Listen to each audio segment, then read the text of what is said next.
इस वीडियो में भाग लेने वाले समस्त लोगों का हार्दिक स्वागत है। आज के अध्ययन के प्रमुख बिंदु इस प्रकार है। सबसे पहले हम रैखिक तथा द्विघात बहुपद के व्यापक रूप एवं उनके गुणांक से परिचित होंगे। दूसरा, द्विघात बहुपद के शून्यक ज्ञात करना हम सीखेंगे। तीसरा, द्विघात बहुपद के शून्यक तथा गुणांकों में संबंध स्थापित करना सीखेंगे। और अंत में हम प्रश्नावली 2.2 के प्रश्नों को हल करेंगे। आइए तो हम पहला पॉइंट जो है रैखिक तथा द्विघात बहुपद के व्यापक रूप एवं उनके गुणांकों को समझते हैं। Standard form of a linear and quadratic polynomial and their coefficient. सबसे पहले हम रैखिक बहुपद अर्थात लीनियर पॉलिनोमियल्स के स्टैंडर्ड फॉर्म यानी व्यापक रूप को समझते हैं। कोई भी रैखिक बहुपद जो होता है लीनियर पॉलिनोमियल्स होता है, उसका स्टैंडर्ड फॉर्म जो होता है यानी व्यापक रूप जो होता है वो ax प्लस b होता है, जहां एक शर्त रखा जाता है जहां a is not equal to 0। अब ये शर्त इसलिए रखा जाता है क्योंकि यदि a का मान हम शून्य रख दें तो देखिए क्या होता है, शून्य गुणित x प्लस b। जब शून्य का गुणा x से होता है तो शून्य हो जाता है प्लस b, अर्थात सिर्फ b बचता है।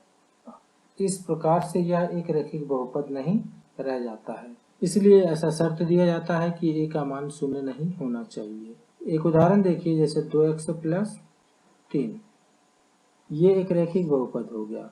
इसका कोएफिशिएंट देखिए, x का कोएफिशिएंट या x का गुणांक हम 2 कहेंगे, अर्थात x के गुणे के साथ जो अंक रहता है वह x का गुणांक कहलाता है। जैसे स्टैंडर्ड फॉर्म में देखें, x का गुणांक a है और 2x प्लस 3 वाले पॉलिनोमियल्स में देखा जाए तो x का गुणांक 2 है।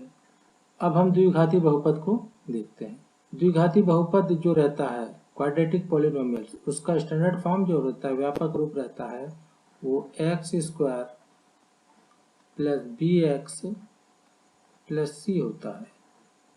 और यहाँ एक शर्त होता है a is not equal to 0। यदि a का मान शून्य लिया जाए तो देखिए क्या होता है, शून्य गुणित x square plus bx plus c। ये शून्य का गुणा x स्क्वायर से होता तो शून्य प्लस bx प्लस c यानी bx प्लस c, अर्थात अब ये एक रैखिक बहुपद बन जाता है। इसलिए ऐसा शर्त दिया जाता है कि a का मान शून्य के बराबर ना हो। अब इसके गुणांक को समझ लीजिए। x स्क्वायर के साथ जो गुणे में जो अंक होता है वो x स्क्वायर का कोएफिशिएंट अर्थात गुणांक कहलाता है। जैसे x स्क्वायर का गुणांक a है और x के साथ जो गुणे का अंक होता है उसको x का कोएफिशिएंट कहते हैं, ये b है। और यहाँ पे जो पद होता है इसको अचर पद कहते हैं। अब एक उदाहरण के माध्यम से समझ लेते हैं। मान लीजिए हमें एक द्विघात बहुपद दिया गया है 2x square minus 3x plus 5। तो इसमें a का मान 2 है, b का मान ऋण 3 है, ये x का गुणांक जो कहलाता है वो b कहलाता है, तो x का गुणांक ऋण 3 है। और c का मान अचर पद जो है कांस्टेंट टर्म है, ये 5 है। एक और उदाहरण देख लीजिए, यदि x square minus x plus 3 दिया है और इस प्रश्न में अगर आपसे पूछा जाता है कि x स्क्वायर तथा x के गुणांक बताइए, तो x स्क्वायर का गुणांक 1 होगा और x का गुणांक ऋण 1 होगा और अचर पद 3 होगा। इस प्रश्न में थोड़ा कंफ्यूजन पैदा होता है, ये ऐसा क्यों होता है? देखिए इसका कारण देखिए। यदि आपको बोला जाता है कि 2x लिखिए तो आप 2x लिख देते हो, 3x लिखिए तो 3x लिख देते हो। परंतु यदि आपको बोला जाए 1x लिखिए तो अब आप सिर्फ x लिखते हो, यहाँ पे 1 नहीं लिखते हो। कुछ नहीं अर्थात उसका गुणांक 1 होता है, तो यहाँ पे कुछ नहीं है अर्थात इसका गुणांक ऑलरेडी 1 होता है। इसी प्रकार यहाँ कुछ नहीं है तो यहाँ 1 होगा, चूंकि ऋण चिन्ह है तो ये ऋण 1 होगा। आइए तो हम द्विघात बहुपद के शून्य ज्ञात करना सीखते हैं। मान लीजिए हमको एक द्विघात बहुपद x square minus 3x plus 2 दिया गया है और बोला गया है कि इनके शून्य ज्ञात कीजिए, अर्थात इनके जीरोस को फाइंड कीजिए। तो देखिए ज्ञात करने का तरीका अत्यंत सरल है।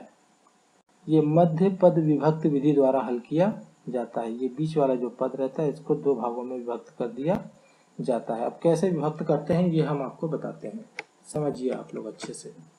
सबसे पहले व्यापक बहुपद से इसकी तुलना करके ए, बी और सी का मान ज्ञात कर लेते हैं। तो ए का मान यहाँ पे कुछ नहीं अर्थात 1 है, बी का मान ऋण है और सी का मान अचर पद 2 है। अब एक छोटा सा फार्मूला आप लोग याद रखेंगे, b equal to A C. B के स्थान पे b का मान रख दें ऋण 3, ए के स्थान पे ए का मान रखें और सी के स्थान पे सी का मान रखें। इसके बाद देखिए ऋण 3 बराबर से 2 एकम 2। इसके पश्चात हमको करना ये पड़ता है कि इस ऋण 3 को ऐसे 2 भागों में तोड़ा जाता है कि टूटी हुई राशियों को जोड़ा जाए तो ऋण 3 ही प्राप्त हो, परंतु यदि उन टूटी हुई राशियों को आपस में गुणा करें तो एसी के गुणनफल के बराबर अर्थात 2 प्राप्त हो। तोड़ने का तरीका ये है, एक बार और सुने। बी को, ये जो बी जो होता है इसको ऐसे 2 भागों में तोड़ दिया जाता है कि टूटी हुई राशियों को जोड़े तो बी के मान के ही बराबर प्राप्त हो, परंतु उन टूटी हुई राशियों को आपस में गुणा करें तो एसी के गुणनफल के बराबर प्राप्त होनी चाहिए। तो छोटी राशियों के लिए बड़ा ही सिंपल एक मेथड है के माध्यम से अभी हम इसको तोड़ेंगे, और बड़ी राशियों के लिए b के मान जितना प्राप्त रहता है इसका गुणनखंड निकाला जाता है, जिसे हम प्रश्नावली हल करते समय अच्छे से समझेंगे। तो अभी सबसे छोटी विधि को समझें और प्रश्नावली हल करते समय हम गुणनखंड के माध्यम से हल करना आपको सिखाएंगे। देखिए हमको 3 को ऐसे 2 भागों में तोड़ना है कि उन टूटी हुई राशियों का गुणनफल 2 प्राप्त हो, परंतु टूटी हुई राशियों का योगफल ऋण 3 ही प्राप्त हो। तो इसके लिए किन किन राशियों का गुणनफल 2 होता है, तो ये देखिए सिर्फ 2 एकम 2 होता है।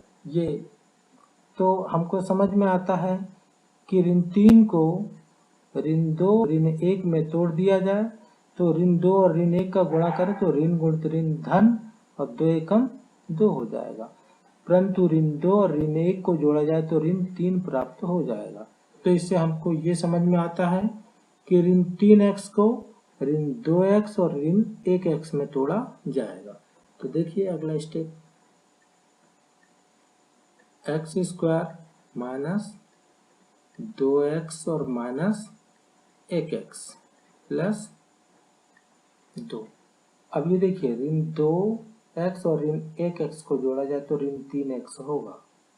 अब इसके बाद पदों को 2-2 के समूह में लिख दिया जाता है, 2-2 के कोष्टक में रख दिए जाते हैं।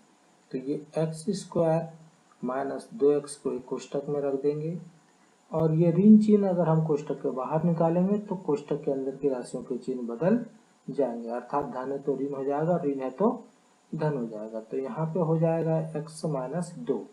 इसके पश्चात अब हम कॉमन ले लेंगे, तो ये पहले कोष्टक के अंदर से कॉमन, इसमें भी x है और इसमें भी x है, तो हम x को कॉमन ले लेते हैं। तो यहाँ x स्क्वायर होने के कारण एक x बचेगा और यहाँ पे x निकल जाएगा कॉमन तो 2 बचेगा। इन दोनों में कुछ भी कॉमन दिखाई नहीं दे रहा, अर्थात दोनों में कॉमन 1 है, तो x माइनस 2। अब एक पद तो ये हो गया अपना और एक पद ये हो गया। इन दोनों पदों में x माइनस 2 इसमें भी है और x माइनस 2 इसमें भी है, तो हम x माइनस 2 दोनों पदों से कॉमन उठा लेते हैं। ये x माइनस 2 हम कॉमन उठा लिए। अब यहाँ से बचेगा सिर्फ x और यहाँ से बचेगा ये 1 बचेगा। अब एक छोटा सा स्टेटमेंट हम लिखते हैं, बहुपद x square minus 3x plus 2 का मान 0 होगा जब पहली स्थिति, ये पहले कोष्टक के बराबर 0 ले लेंगे, ये पहले कोष्टक के बराबर 0, x माइनस 2 बराबर से 0, अर्थात x बराबर से 0 प्लस 2, पक्षांतर कर दिया 2 का इधर, तो x का मान हो गया 2।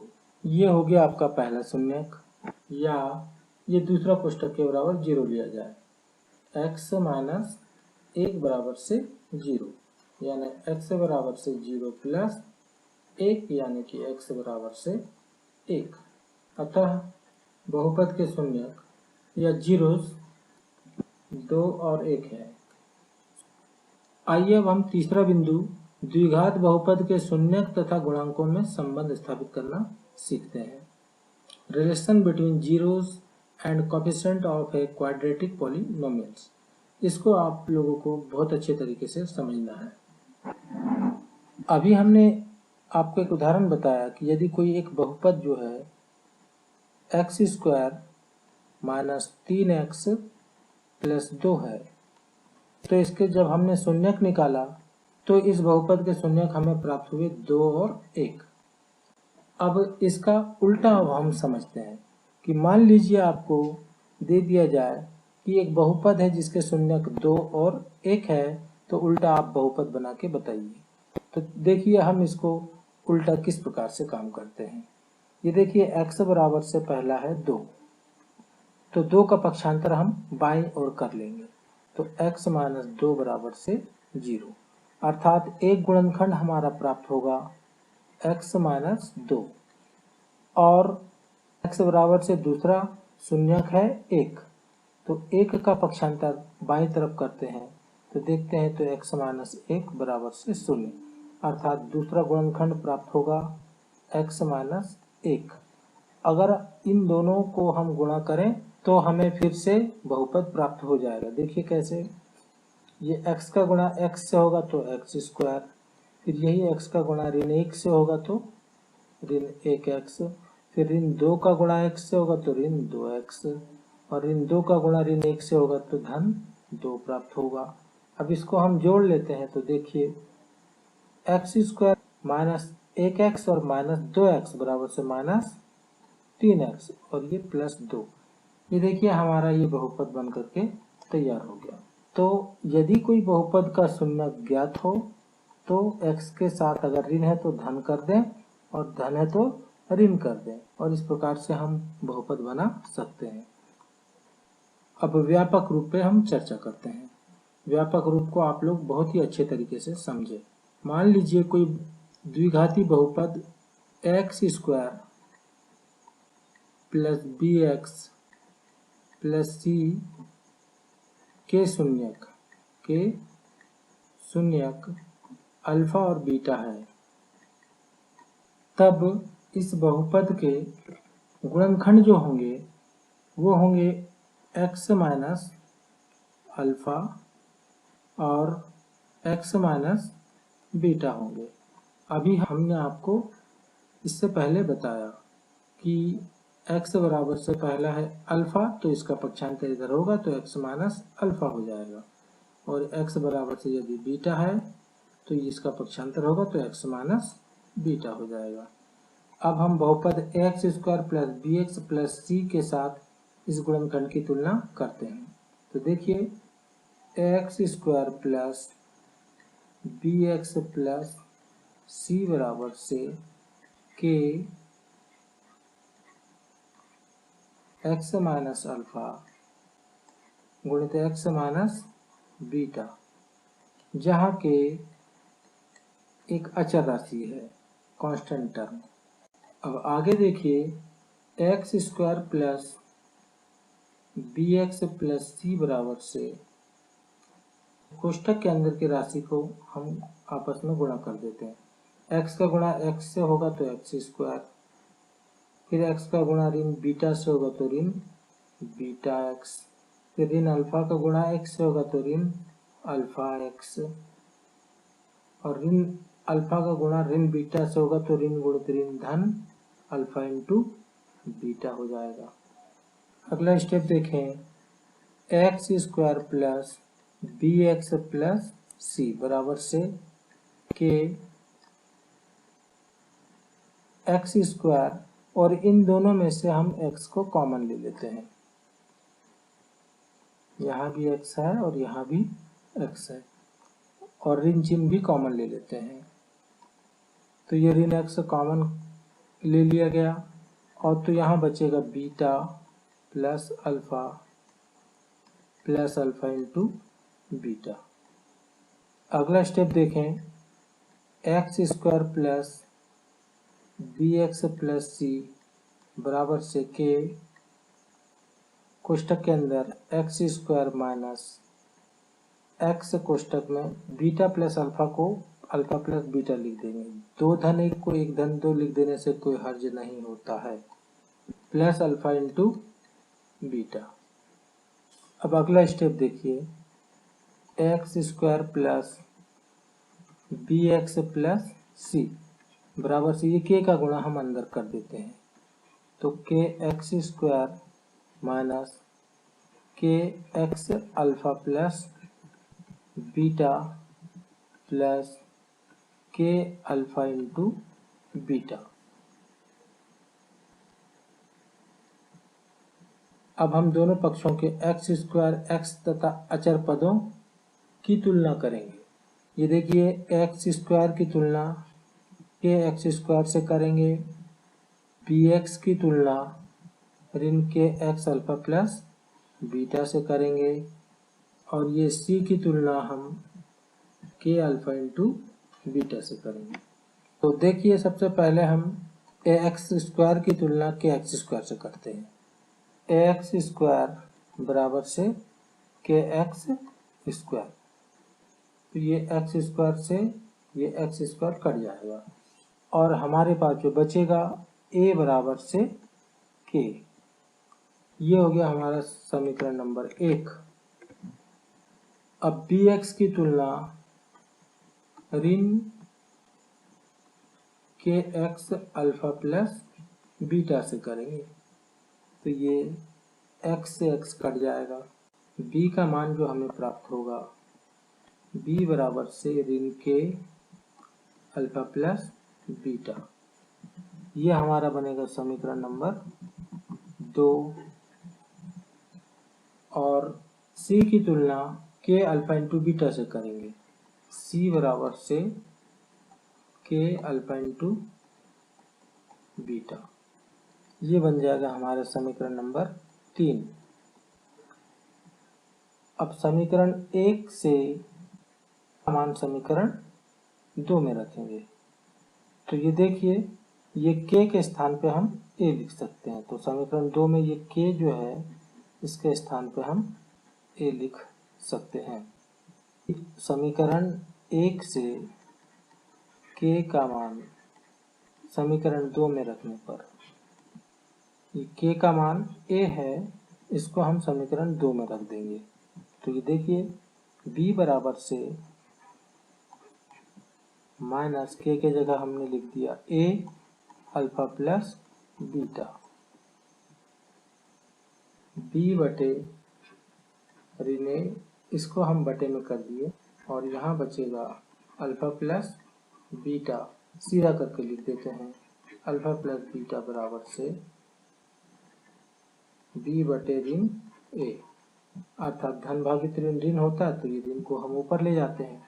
अल्फा प्लस बीटा बराबर से ऋण बी बटे ए। ये हमारा पहला सूत्र डेरिवेट हो गया कि शून्यकों का योगफल अल्फा प्लस बीटा बराबर से ऋण बी बटे ए। अब हम समीकरण 1 से के का मान समीकरण 3 में रखते हैं। ये देखिए, समीकरण ए जो है इसमें के का मान ए है, और ये मान ये के का मान जो ए जो है उठा के ये समीकरण 3 में ये के स्थान पे हम ए रख देंगे, ये के स्थान पे ए रखेंगे। सी बराबर से ए अल्फा इंटू बीटा। अब ए को हम बटे में कर देते हैं, तो सी बटे ए बराबर से अल्फा इंटू बीटा, या अल्फा इंटू बीटा बराबर से सी बटे ए। ये हमारा दूसरा सूत्र डेरिवेट हो गया। अतः शून्यकों का योगफल मतलब अल्फा प्लस बीटा बराबर से ऋण बी बटे ए, अर्थात ऋण एक्स का गुणांक बटे एक्स स्क्वायर का गुणांक, तथा शून्यकों का गुणनफल अल्फा इंटू बीटा बराबर से सी बटे अर्थात अचर पद बटे एक्स स्क्वायर का गुणांक। अंग्रेजी में हम लिखेंगे इसे sum of zeros alpha plus beta is equal to minus b upon a, अर्थात minus coefficient of x upon coefficient of x square. और दूसरा लिखेंगे product of zero alpha into beta is equal to c upon a, constant term upon coefficient of x square. इन्हीं दो सूत्रों का प्रयोग करते हुए हमें प्रश्नावली 2.2 के प्रश्नों को हल करना है। आइए अब हम प्रश्नावली 2.2 के प्रश्नों को हल करते हैं। पहला प्रश्न देखिए, निम्न द्विघात बहुपदों के शून्यक ज्ञात कीजिए और शून्यकों तथा गुणांकों के बीच के संबंध की सत्यता की जांच कीजिए। इस प्रश्न के दो भाग हैं। पहला भाग है शून्यकों को ज्ञात करना तथा दूसरा भाग है शून्यकों तथा गुणांकों के बीच में संबंध स्थापित करना। आइए हम पहले प्रश्न को हल करते हैं। देखिए पहला प्रश्न, x square minus 2x minus 8। अब इस प्रश्न के हमें सबसे पहले शून्य ज्ञात करनी है। तो देखिए हम शून्य कैसे ज्ञात करते हैं। शून्य ज्ञात करने के लिए हमें मध्य पद विभक्त विधि का प्रयोग करना पड़ेगा, यानी कि हमको इस ऋण 2x को दो भागों में तोड़ना पड़ेगा। देखिए अगला step, x square minus 2x minus 8 बराबर से। देखिए सबसे पहले हमें व्यापक बहुपद से तुलना करके a, b तथा c का मान ज्ञात करना होगा। तो देखिए a का मान है 1, b का मान है ऋण 2 और c का मान है ऋण 8। अब हमें एक छोटा सा सूत्र याद रखना है, b is equal to AC। b के स्थान पे b का मान रख दीजिए ऋण 2, a के स्थान पे 1 रख देंगे और c के स्थान पे ऋण 8। अगला स्टेप देखिए, ऋण 2 बराबर से ऋण 8 एकम ऋण 8। अब हमें ऋण 2 को ऐसे दो भागों में तोड़ना पड़ेगा जिसका गुणनफल ऋण 8 हो परंतु योगफल ऋण 2 ही हो। इसके लिए किन किन राशियों का गुणा 8 होता है ये हम देखेंगे। तो एक तो 4 दूनी 8 होता है और एक 8 एकम 8 होता है। इसके अलावा कोई अन्य गुणनफल नहीं है। तो अब हम देखते हैं कि यदि 4 में से 2 घटता है तो 2 बच जाता है। तो चूंकि हमको ऋण 2 लाना है इसलिए ऋण 4 और धन 2 में इसको तोड़ देंगे। इन दोनों को जब जोड़ा जाएगा तो ऋण 2 प्राप्त होगा, परंतु यदि गुणा किया जाए तो ऋण 4 दूनी ऋण 8 हो जाएगा। इससे हमको ये समझ में आ जाता है कि ये ऋण 2x जो है वो ऋण 4x और धन 2x में टूट जाएगा। तो आइए अब हम सवाल पे आ जाते हैं पुनः। X square minus 4x plus 2x minus 8। अब हम पदों को दो दो के समूह में लिखेंगे। एक्स स्क्वायर माइनस 4x को एक समूह में लिख देते हैं और ये 2x माइनस 8 को दूसरे समूह लिख देते हैं। इसके पश्चात प्रत्येक पद से कॉमन ले लेते हैं।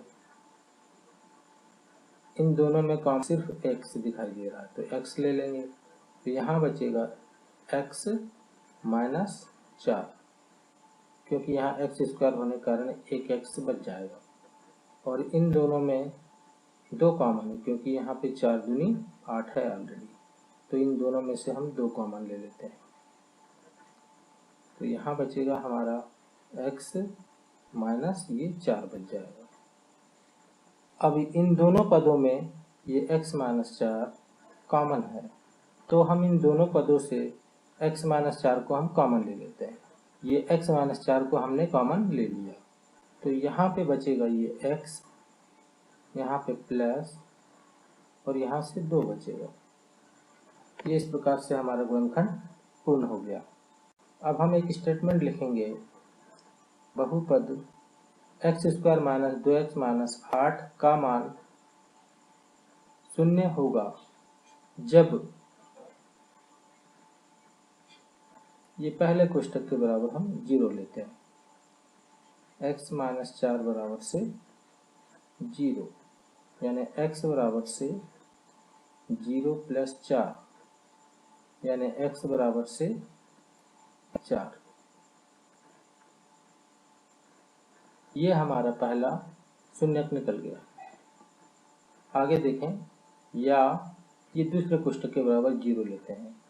x प्लस 2 बराबर से 0, तो x बराबर से 0 माइनस 2, यानी x बराबर से ऋण 2। ये हमारा दूसरा शून्यक निकल गया। अतः शून्यक 4 और ऋण 2 है। अब हम शून्यकों तथा बहुपद के गुणांकों के मध्य संबंध स्थापित करेंगे। तो सबसे पहले हम लिखेंगे शून्यकों का योगफल अल्फा प्लस बीटा बराबर से जोड़ देते हैं 4 प्लस ऋण 2। जब कोष्टक खोला जाएगा तो 4 माइनस ऋण 2, क्योंकि धन गुणित ऋण ऋण हो जाएगा। घटेगा तो हमारे पास 2 बचेगा, बटे कुछ नहीं तो हम 1 लिख सकते हैं। अब हम ऊपर ऋण चिन्ह कॉमन ले लेते हैं, तो कोष्टक की राशि धन वाला ऋण हो जाएगा। ऋण 2 बटे 1 बराबर से ऋण x का गुणांक बटे x स्क्वायर का गुणांक। अब चेक करके देख लेते हैं। x का गुणांक ऋण 2 है और बटे x स्क्वायर का गुणांक कुछ नहीं तो 1 है। ऋण 2 और 1, तो यहाँ भी देखिए x ये ऋण से ऋण मैच हो गया। x का गुणांक ऋण 2 है और x स्क्वायर का गुणांक 1 है। तो इस प्रकार से पहला संबंध स्थापित हो गया। अब हम दूसरे संबंध की स्थापना करते हैं। शून्यकों का गुणनफल अल्फा इंटू बीटा बराबर से पहला शून्यक है 4 गुणित दूसरा शून्यक है ऋण 2, ये गुणा कर देते हैं तो ऋण 8 बटे कुछ नहीं तो 1 लिख देंगे। तो ये ऊपर वाला भाग है अचर पद बटे x स्क्वायर का गुणांक। आप देख लीजिए अचर पद ऋण 8 है और x स्क्वायर का गुणांक 1 है। ऊपर भी देखते हैं हम, ये देखिए अचर पद ऋण 8 है और x स्क्वायर का गुणांक 1 है। तो इस प्रकार से संबंध स्थापित हो जाता है। अब दूसरा प्रश्न को देखिए। 4s square minus 4s plus 1 बराबर से हम लिखेंगे, यहाँ a बराबर है 4, b बराबर है ऋण 4 और c बराबर है 1। तो हम लिखेंगे b इक्वल टू AC।